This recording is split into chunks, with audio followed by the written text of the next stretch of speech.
Hello, hello, everybody. Welcome to another episode of Let Fear Bounce. This is Kim Langling, your host, and I am so glad that you are here spending just a small part of your day with myself and my special guest today, Danièle Cybulski. As a writer, TedX speaker, and a former college professor, she's also a podcaster, and she has made medieval history fun, entertaining, and accessible for millions of people around the world. Danièle's mission is to share the joy of history by highlighting our common humanity across time and space. When she's not reading, writing, or recording, Danièle can be found drinking tea, doing Krav Maga, or sometimes building a backyard trebuchet. And I have no idea if I pronounced that correctly, but it sounds very interesting. Or is it trebuchet? It's trebuchet. Oh. I like trebuchet better. Me too. It's got a bucket, so there you go. Well, welcome, Danièle, to Let Fear Bounce. I've been looking forward to this conversation. Thank you. It's a pleasure to be here. So, okay, medieval history, and you're not an older person. I know folks can't see her. She is a beautiful young lady. Where did the medieval history, where did that interest come from? What sparked all of that? Well, young is relative. Thank you very much. I've been doing this for about 15 years, so I think that puts it in perspective. But it started with Disney. I think people really want a profound answer, but I loved Sleeping Beauty. I really loved it. And Robin Hood, the Disney Robin Hood as well. And then my parents were super into Tolkien. My dad read us The Hobbit, that kind of stuff. And then my mom really liked Tennyson, and Tennyson wrote like The Lady of Shalott and The Idylls of the King. And so I was kind of immersed in it as a kid, but my parents were not historians. I just came to it kind of accidentally. I came at it through literature, especially through Arthurian literature. And then I really wanted to know more about how people lived. So I kind of slipped into the history side of it and doing that more often these days. I love how it was sparked by Disney. Yeah, I know. People are always like, you want it to be like Thomas Aquinas or something. Like I read the works of the saints and I became inspired. No, I really liked Sleeping Beauty, and the art in it is based on the 14th century. So, it's legit, but it's not the answer people expect. No, I think it's awesome because Disney movies, they're enthralling. Yeah. My daughter, she's in her 30s, and she'll text me every once in a while and say, I'm doing a marathon Disney day today. Mm-hmm. She still sits and watch. And I, for years, sat and watched. I think we had every Disney movie that there was. Yeah. Yeah. And the animated ones. Right. Yeah. Yeah, totally. And they're just, you fall into them, you fall into those stories and they take you to another place. So your writing and stuff and everything that you do with medieval, you use that, and it's used in schools and educational institutions across the nation. How did that come about?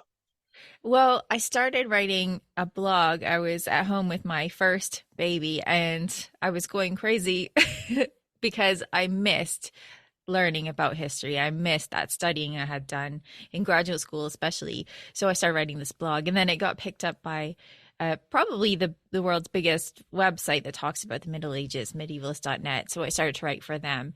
And then that snowballed, and I was writing these articles that I called the 5-minute medievalist. And the point of them was to help other people become medievalists in 5 minutes.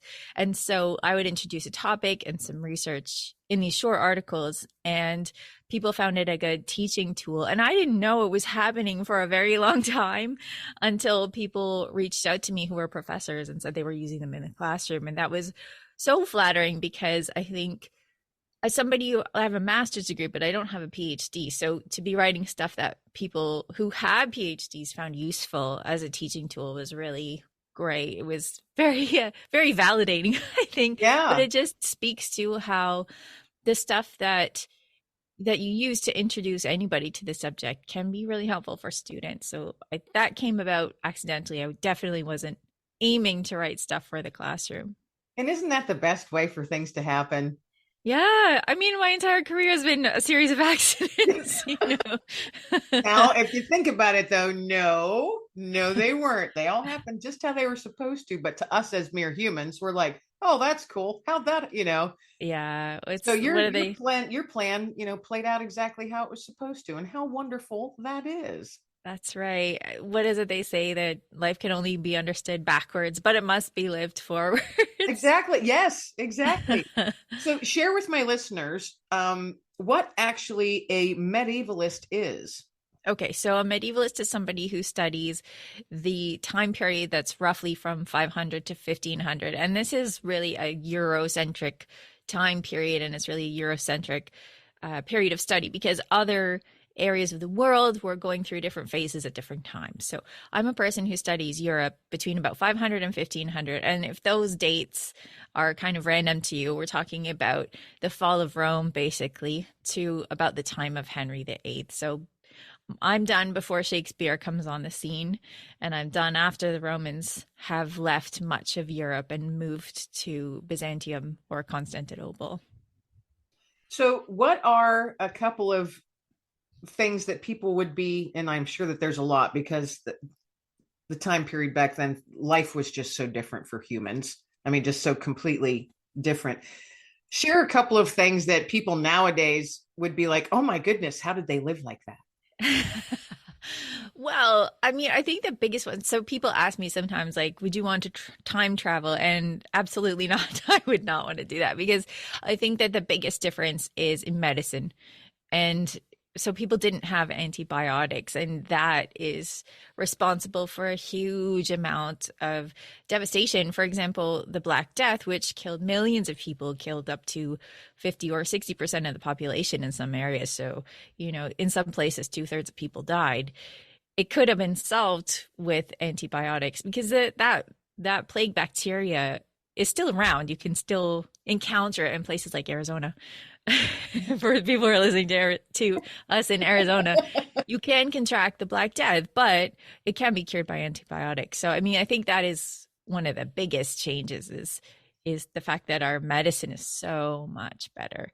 But I think overall, as humans, we are more similar than we are different, even back then. So things were more challenging. You had to spend more time thinking about what you were going to eat. Right. Um, I was just going to say there's two things that pop in my head is their daily thing was just maintaining, mhm. getting food, making sure you had food. And my other thing that it's always pops in my head when I think of that time frame is personal hygiene because I don't think it was existing. Now that is a myth. That is a myth. And It that is is a one of myth. the, Okay, bust yeah, it. Bust that myth. that is one of the things that I bust on the regular. So I'm glad you brought it up. People still bathed. And we know that they use tweezers to like groom their eyebrows and stuff. We know that they use combs to get any nits out that they might have. They used toothpaste.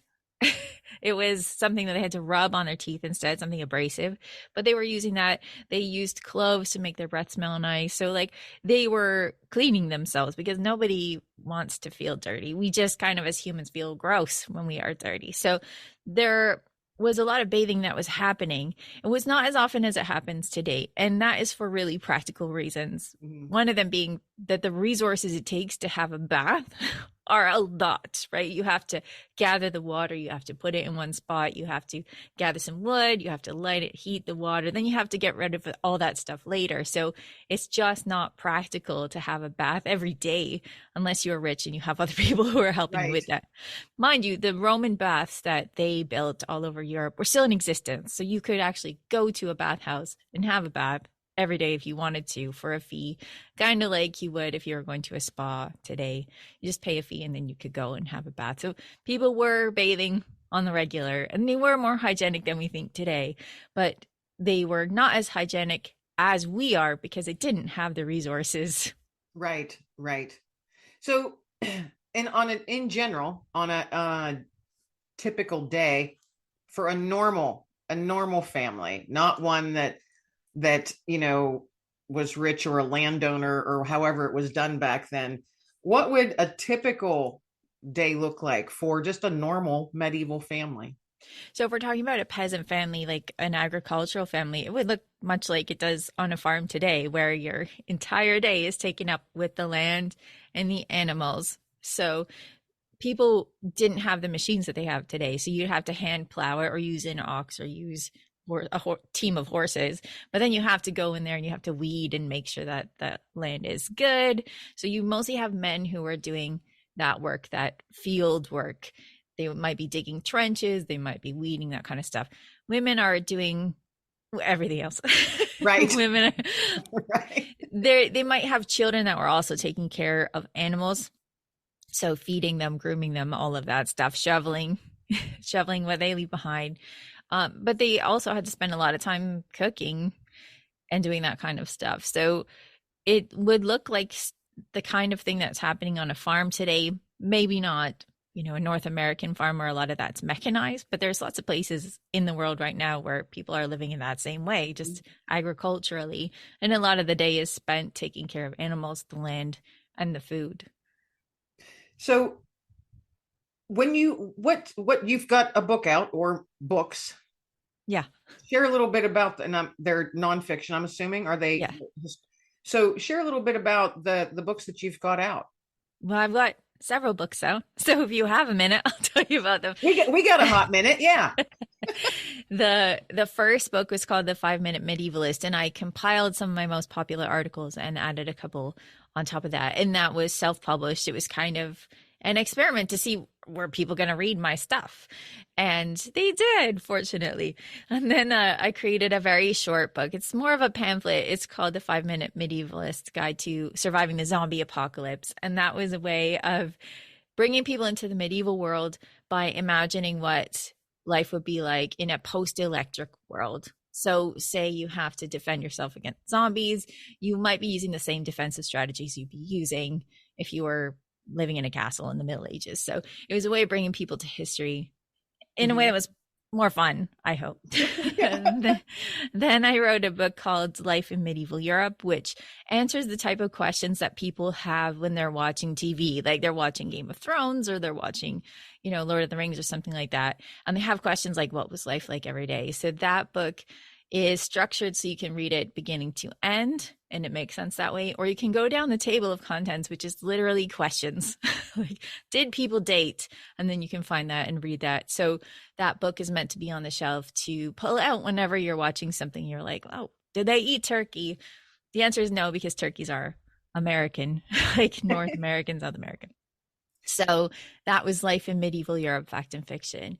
And then the most recent book that's been published was How to Live Like a Monk, Medieval Wisdom for Modern Life. And that was a cool book because I got to learn more about monks when I was working on it. But I brought together what we know from modern psychology about wellness. So like scientific experiments that show what makes us feel better.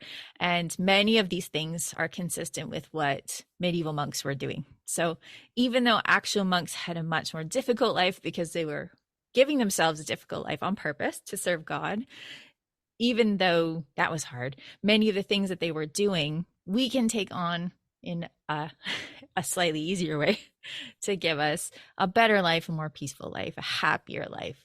And then I have a new book coming out in September, it looks like, called Chivalry and Courtesy, Medieval Manners for a Modern World. And this addresses etiquette. So a lot of people think that medieval people had no manners at all, right? They just ate with their hands, stuffed their faces type thing. And this deals with etiquette. What is chivalry actually like in the 12th century when it started to become a thing? And then what can we learn from that today? So that is like the shortest I can make it, but that is my history of books. No, they sound fascinating. And your newest one that's going to be coming out towards the end of the year, that sounds incredibly interesting. Well, they all sound interesting. Thank you. Have you ever considered writing a fiction book? No. No. I like that. No, it's too hard. It's too hard because you have to like come up with all of these characters and how they interact. And no, it's way too hard. I like to deal with the things that already exist and dig into them and really deal with real people. That's my jam. I too write nonfiction, and people are always asking me, are you going to write a fiction book? I'm like, I have one in my head and it's been there for years, But when I sit down to actually do it and have my characters talk to each other, that's actually very difficult. It's really hard. Yeah. And I'm an avid reader. I Mm-hmm. I read at least 2 books a week and Mm-hmm. have since I was very young. And you would think that I would be able to do that easier just simply because I've read so much, but I can't. So, well, No. I probably can. I just have not put the effort into it. But yeah, it would be, I think in my brain, it would be hard too, Yeah. actually. Yeah, really hard. That's too much work. It's a lot of work, that's for sure. So, what do you see yourself doing? I don't know, 2, 3 years from now? Well, I want to continue doing what I'm doing basically and just expand it a little bit more. So I do a weekly podcast called the Medieval Podcast, and I've just created a new one at the time we are recording called Extra Medieval, where I get to talk further about the things that I talk about on the Medieval Podcast. And so that is reaching more people. And that is really kind of my mission, is to reach the people who are interested in this and intimidated by those big tomes that you see on the shelf, right? So if you're interested in, like, do people eat turkey legs? You want to know, but you don't want to like pick up that huge book on, I don't know, the 12th century or something. That is the work that I'm doing, and that's the work that I hope to continue to do. Now, do you attend medieval fairs? Sometimes, but like it's not, it's the type of thing where you go to just let go, right? You don't go there to hope for things to be strictly accurate. That's just Right. not why people go there. People go there to dress up as fairies and 18th century pirates. It's not the type of place where you go expecting to see how things were. There are places where you can go to see that stuff, but that typical like North American Renaissance fair, medieval fair, that is just a place to go and play. So sometimes I go to those things, but I don't tell anyone who I am when I go Yeah. there. I went several times. I just found it great fun. I didn't dress up, but I used to take my daughter when she was younger, and it was just always great fun. And she was always like, I want to be a fairy. Yeah. She liked all the wings and the sparkle, and they do get in, their characters, that the Mhm. people that are working there and have the booths there, that it's just a lot of fun to go Yeah, to. yeah, yeah. It's just for play. And I think Yes. there's definitely a spot for that. I think that it's good to have a place to play. And that, well, one of my friends is another writer, a much better known writer than I am, Dan Jones. And he said to me once when I was interviewing him, it's not our job to be the fun police. And I think he's right. I think that we can give people the facts when they want them, but we don't have to force it Right. down their throats when they're not interested in that. Like if they're just going to play, let people play. Well, and I also think I look at it, those types of events that might spark interest, Hmm. Yeah. to look deeper into the history of that time period. And oh yeah, that was really fun. And oh, I want to get a costume and wear it next year when they come back around. But that also might be sparking interest in a young person, you That's know. right. There was a So Yeah, there was a time in our field where you were kind of looked down upon for enjoying things like that, where you couldn't be a serious scholar if you liked those things. But that has really changed because just about everybody who is in our field as a professional historian started it because of Disney or Tolkien or something like that. Everybody gets into it through entertainment, I think, not from reading Thomas Aquinas. And then you get to be a more serious scholar of it if you like. But yeah, it you get interested in history usually through entertainment. right, exactly. Yes. And I enjoyed history in all through school. That I just enjoyed history and literature. Those were my 2 favorite subjects. Hmm. And I would just fall into certain things. Um, so if someone says you introduce yourself as a historian, Yeah. do people, I don't, don't take this negative, but do people think, oh, she's going to be boring? Yes. Yes. Absolutely. Absolutely. They think I'm going to be boring, or they think I'm living it all the time. So that first question I always get asked is, do you dress up? And the answer to that is no.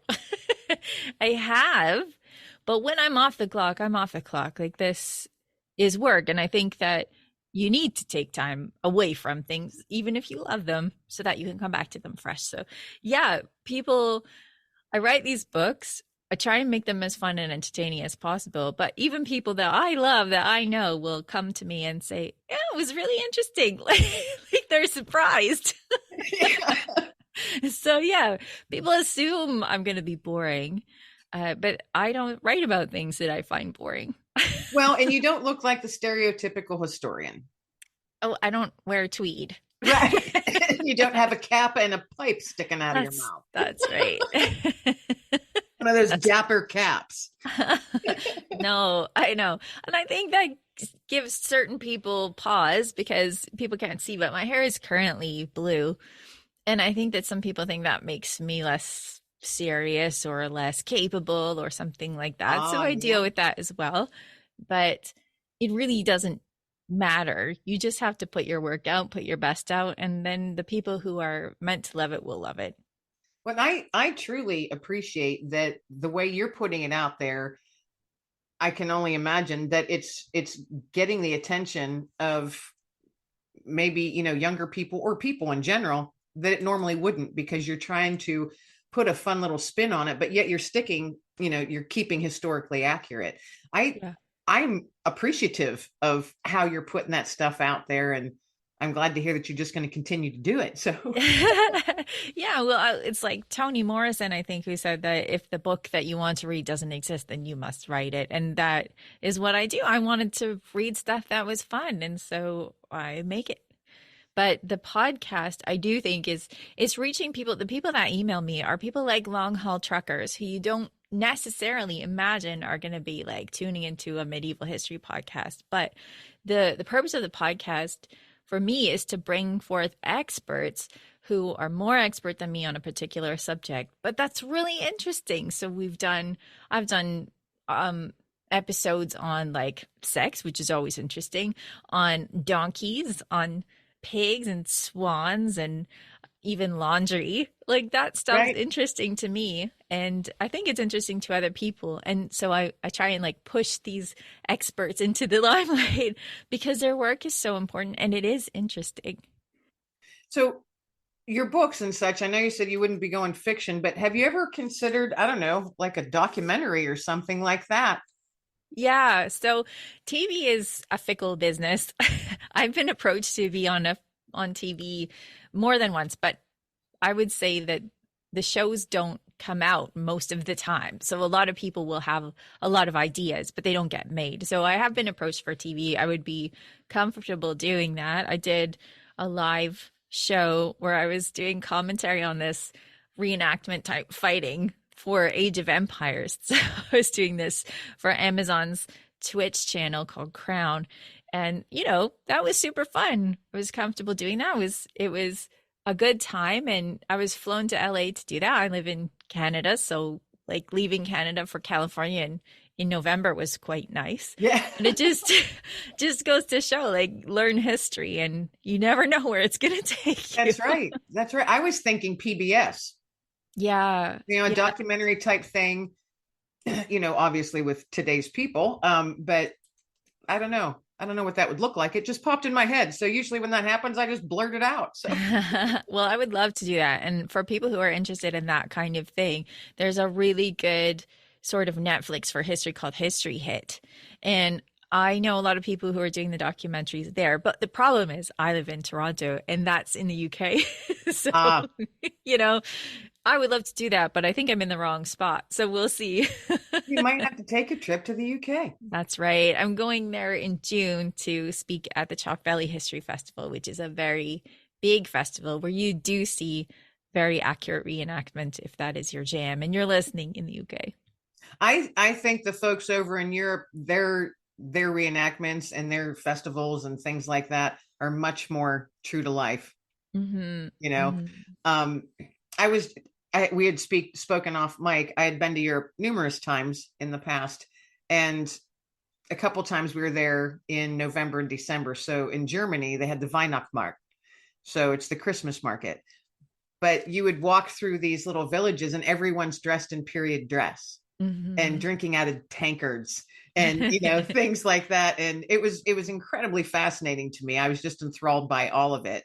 And in France, there was one, the whole village, literally the entire village was in period costume, and they were cooking the food how it would have been cooked back then, and approaching you with these wooden platters of blood sausage. And I was Yeah. like, no thank you. Yeah, I think that's a taste I have not acquired. I couldn't even try it. I couldn't even try it. My husband at the time tried it, and 20 minutes later he just looked at me and said, I do not feel so good. And I'm like, I don't doubt it. Yeah. No, that's okay. I'm gonna skip that one, but I will go for the historical beer. Sign me up. Yes, exactly. Now it's an acquired taste, I think. It's an acquired taste, but once you acquire it, it's like you don't want to drink any other kind if you do like beer. Hmm. Hmm. So what types of foods, and I'm just going to jump around because that's how my brain works, the types of foods that folks back then would typically make, because I don't know what type of animals, or did they, of course they had to probably slaughter them all. They hunted for their food, hunting and gathering and all of that. But what Hmm. was like a typical meal? Well, for the peasant family that we're talking about, it would be pottage. So that would be a grain that you just kind of leave on the stove all day and you throw in whatever you have. So there is a lot of things like garlic, and leek, and onions, um, animals like chicken, pork, beef, all of that stuff. And then there were a lot of spices. So people have this weird idea that you would use spices to cover up the taste of rotten meat, which is a very strange thing because, first of all, rotten meat would make you sick, like your Right. ass. But also, why would you use something that you had to pay extra for, like spices, to cover this up just to get sick in the end?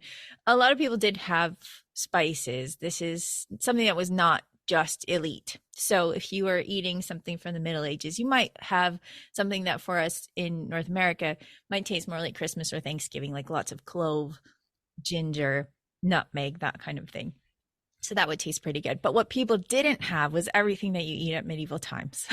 So no sweet corn, no potatoes, no tomatoes. These are all from the Americas. So you would have things like, celery and carrots and that kind of stuff, but you wouldn't have tomatoes, which is funny because it is a staple at many Right. medieval style things here. So healing. Hmm. Now I don't know if they have doctors, or were they considered healers? Yeah, they had, well, okay, so we're talking about 1,000 years of history and we're talking about an entire continent. So things Right. change over time, but they did have doctors and they were university educated doctors, but they were following a Greek school and Roman school of thinking, which was the idea of having your humors in balance. So they thought there were four humors and that they had to be in balance, and that you might do something like bloodletting to get rid of some bad ones so that you're making things even. Now, on the ground, you would also have people who just knew some stuff about healing, and you'd also have midwives. And so the university educated people would be taking care of things like your diet and your exercise and making sure that your regimen was good to keep everything balanced. The people who did the surgery were barbers. They had the sharpest instruments, so Right. they would do surgery. And then you'd have people who would be administering things like, well, you'd have apothecaries who were like pharmacists. Those were the people who could mix the drugs best and give them to you. Medieval first aid involved things like using alcohol to sterilize, using honey as an antibiotic, which worked pretty well, packing wounds with moss, that kind of stuff, and using bandages. So they knew a lot more than we do about plants because we've Right. forgotten a lot of it. And so they used that kind of medicine. So yeah, people were medically trained, and then you did have people who just kind of knew what we might think of more as first aid. So and I'm glad that you mentioned, they knew a lot more about plants, and yeah, they did. Yeah. And I think that, I'm starting to see a little bit more in modern times today, more things like that coming out and people talking about it. And I'm curious what your thoughts are on it. Why, it started back then, it worked, maybe not as well as, medicine, Hmm. modern medicine would work. But there's so many things plant-based that could be so healthy for us in today's world that it's poo-pooed because it's like, no, here, take this pill. Yeah, yeah. Well, I think it's super complex. It's mixed up in a whole bunch of things. So the Middle Ages has had a bad reputation since it ended. So part of this is that people always want to think of themselves as better. People always want to think of progress as being linear and straight up. And that's just not how it works. And then, so, it makes sense to look back on the past and say these people were dumb because we are smarter, which is not really true. But then the other thing is something that happened right after the Middle Ages with the Protestant Reformation. And so a lot of the information that people were spreading was like Protestantism is great, which means that Catholicism by default is bad. And because everyone in the Middle Ages was Catholic, it was another reason to say the people were dumb, they were superstitious at this time. So some of it is Protestant propaganda from the 1600s. So that is part of it, saying that this time was backwards. And then the more people kind of bought into this idea that people were dumb back in the day, the less they trusted that stuff, right? The more they thought we are smart now. So our stuff is by default better. So I think it is all kind of wrapped up in this idea of progress being linear and upwards, and this idea that we keep getting smarter when we are smart in some ways, not other ways, but our brains have not really changed. It's just what information are we able to access. The reason I think people knew more about plants then than we do now is because they lived on the land and they saw it every day. You had to understand how these plants were growing, what their life cycle was, what they needed. And we're further from that. So when somebody says this is going to work, and we haven't seen a plant that might work in our Right. own lives, then we're going to go with that, right? So I think it's super complex, and I'm only kind of like skipping along the surface of why. But I think our distance from actually seeing things grow, seeing their effect on animals and other people is part of the reason that we have lost that learning. And I think it's important to bring it back as much as we can. Oh, I agree. And, to look back, you had said a couple times, people, look back and say, oh, they were dumb. And that, Yeah. just the way world politics, religion, however it was, working at that time. And that's a dynamic that just is, always changing, Yeah. Yeah. always, and will probably always be that way. To me, the way I look at it is they blazed a trail. There's nothing dumb about them because Yeah. we wouldn't have any of what we have unless it began somewhere.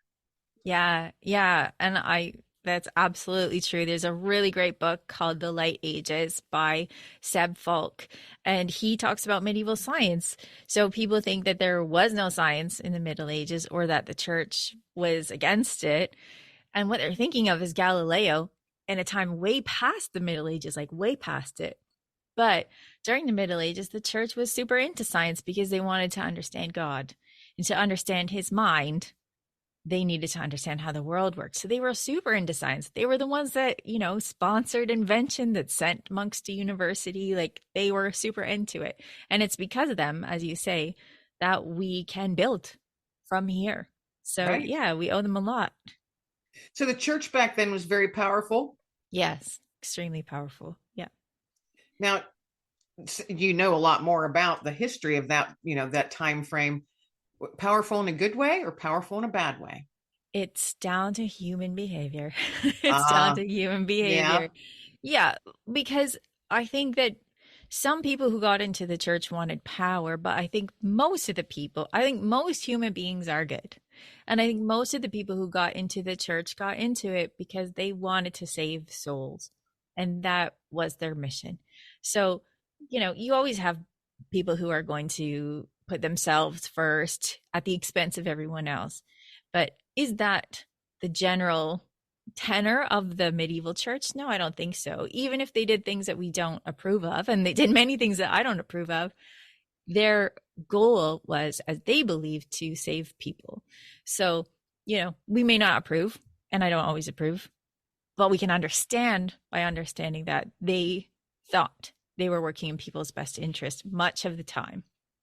I think, and the reason I ask that is because any, movies or maybe things that I've read that are fictional, and in general, what people might see, it was portrayed as power, they're in control, you'll be punished because of this act of rebellion, which may have been very, very little. It's portrayed Yeah. in modern times as not nice. Yeah. Yeah. And people believe that because of entertainment. So, I mean, the work that I do is to help balance that out.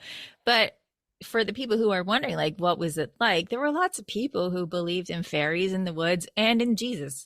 And if they said something that was heretical, the parish priest would sit down with them and be like, listen, this is heretical. Here's why. Here's like the what we know about Jesus, blah, blah, blah. He would explain it and say, okay, say a few Hail Marys and we'll forget all about it. And most people did. Like most people were not ever punished for having heretical beliefs because first of all, they may not know they're heretical unless it's explained to them. And secondly, the priests were like, well, if they can't read the books, then how can they understand them? People were much more lenient than we imagined them to be. And the things that we remember were the things that people wrote down because they were the most extreme, the most horrific. And those are the things that stick out in our minds, just human nature. Now, education level for the general population, could they read? Could they write? It depends. It depends. I think if you were a peasant on a farm, you probably couldn't read. But if you were above that, maybe artisan class or trades people, and then nobility above that. If you could afford to hire a tutor or you could afford to send your kid to school, they would learn how to read. But what's important to remember about the medieval world is they thought of reading and writing as different skills. So you might be able to read in Latin and in your own language, but you might not necessarily be able to write because you could get a scribe to do that. That's a separate skill. So it wasn't necessarily that reading and writing went together. For people who became members of the church, those were the people who educated for the most part. They would both read and write, but not everybody could write who could read. That's interesting that they were seen as skills. Mm-hmm. I mean, here, in modern times, obviously, it's a given. You have to be able to read and write to get through, to do anything really. And back, it's interesting that it was looked at as a skill set. Mm-hmm. Yeah.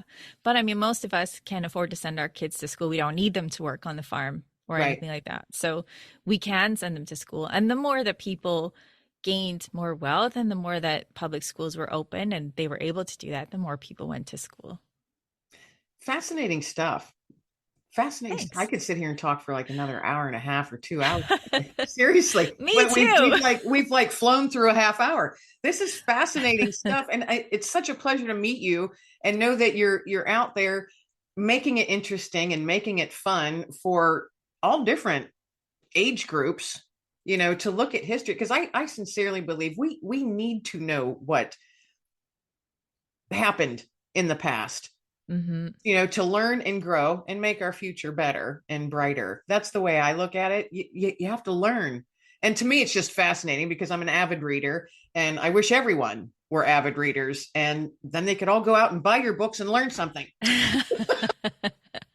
I mean, that's great. That is awesome. Buy my books, but you could also listen to the podcast. That's right. Listen to the podcast. So, okay, as we get ready to wrap up here, share the name of your podcast again so folks can go check them out. Right. So the medieval podcast is the one that has the most momentum. It has the most episodes, so people can listen to that one. And then Extra Medieval is one for subscribers where I get more deep into the subjects I talk about on the medieval podcast. Awesome stuff. So I ask all my guests when we're getting ready to wrap up, if you would like to share a nugget of hope for our listeners out there. Yes. And I've been trying to think of what I should bring to this. And for me, what is hopeful about studying history is that we can see human beings as human beings. And what I mean by that is we haven't changed that much. And so that means we can connect to those people. And I think if we can connect to people from the past, it makes it easier for us to connect to people across the world, different cultures, different places. And so for me, knowing that people haven't changed that much means that we have access to all of this knowledge and understanding and experience, and we can really enjoy and learn from people who have been here before us. So for me, that's hopeful, because the more we learn, the better we do, I think, as human beings.